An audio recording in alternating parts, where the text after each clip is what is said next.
दोस्तों 25 मार्च 2025 को असम के एक वरिष्ठ पत्रकार दिलवर हुसैन मजूमदार को गुवाहाटी पुलिस ने हिरासत में लिया था।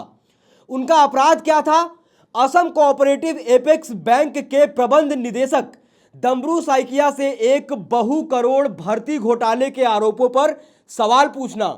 यह एक ऐसा बैंक है जिसके निदेशक असम के मुख्यमंत्री हिमंता बिस्वा शर्मा हैं और अध्यक्ष बीजेपी विधायक विश्वजीत फूकन हैं। मजूमदार जो digital portal the cross current के मुख्य संवाददाता हैं और गुवाहाटी प्रेस क्लब के सहायक महासचिव हैं, उनको पहले 12 घंटे से अधिक समय तक हिरासत में रखा गया था और फिर अनुसूचित जाति और जनजाति अधिनियम के तहत गिरफ्तार किया गया। उसके बाद 26 मार्च को उन्हें इस मामले में जमानत मिल गई थी, लेकिन औपचारिकताओं के कारण वो रिहा नहीं हो पाए थे। फिर 27 मार्च को उनकी जमानत के तुरंत बाद पुलिस ने उन्हें दोबारा गिरफ्तार कर लिया। इस बार बैंक से दस्तावेज चुराने के कथित प्रयास के आरोप में अंततः 28 मार्च 2025 को उन्हें दूसरी बार जमानत मिली। लेकिन यह घटनाक्रम प्रेस की आज़ादी और असम में पत्रकारों की स्थिति पर गंभीर सवाल उठाता है। पूरा मामला बेहद ही गंभीर है, तो वीडियो में अंत तक बने रहिएगा। पर वीडियो में आगे बढ़ने से पहले अगर आप चैनल पर पहली बार आए हैं तो चैनल को अभी सब्सक्राइब करें और बेल आइकॉन दबा दें ताकि चैनल से जुड़ी तमाम जानकारी आपको मिलती रहे। यह मामला कोई अकेला उदाहरण नहीं है। असम और बीजेपी शासित राज्यों में पत्रकारों पर बढ़ते दबाव की यह एक झलक मात्र है।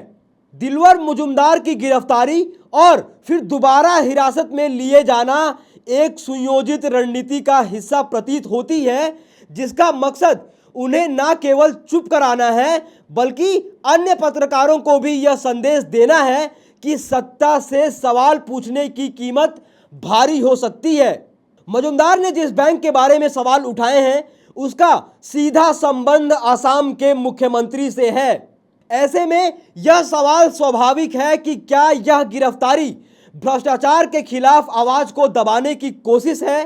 पुलिस ने उन्हें पहले अनुसूचित जाति और जनजाति अधिनियम के तहत फंसाया और फिर दस्तावेज चोरी करने का आरोप लगाया। दोनों ही मामलों में सबूत कमजोर थे, जिसके चलते अदालत ने उन्हें जमानत दे दी। लेकिन बार बार गिरफ्तारी का यह खेल दर्शाता है कि सत्ता संरचनाएं असहमति को कुचलने के लिए कानून का दुरुपयोग करने से हिचक नहीं रही हैं।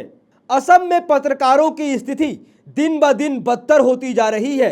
हिमंता बिस्वा शर्मा ने सार्वजनिक रूप से कहा है कि वो मजूमदार को पत्रकार नहीं मानते हैं, क्योंकि राज्य सरकार केवल प्रिंट और इलेक्ट्रॉनिक मीडिया को ही पत्रकारों की मान्यता देती है और डिजिटल मीडिया को वो इस कैटेगरी से बाहर रखते हैं। यह बयान न केवल हास्यास्पद है बल्कि लोकतंत्र के लिए खतरनाक भी है।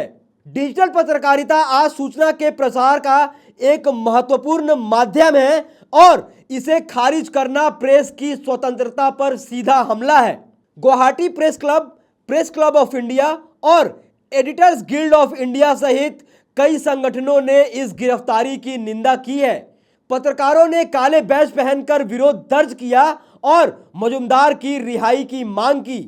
बीजेपी शासित राज्यों में यह पैटर्न नया नहीं है।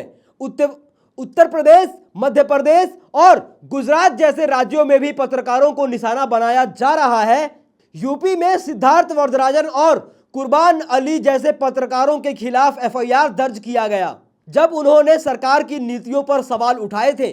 गुजरात में ध्रुव पटेल को केवल इसलिए हिरासत में लिया गया क्योंकि इन्होंने कोविड के दौरान सरकारी अस्पतालों की बदहाली को उजागर किया था।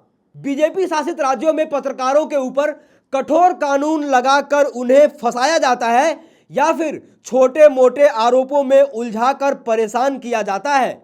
इसका उद्देश्य एक तरह से अगर आप देखें तो साफ मालूम पड़ता है कि इसका एकमात्र उद्देश्य सच्चाई को दबाना है और सरकार के खिलाफ पत्रकारों की आलोचना को रोकना है।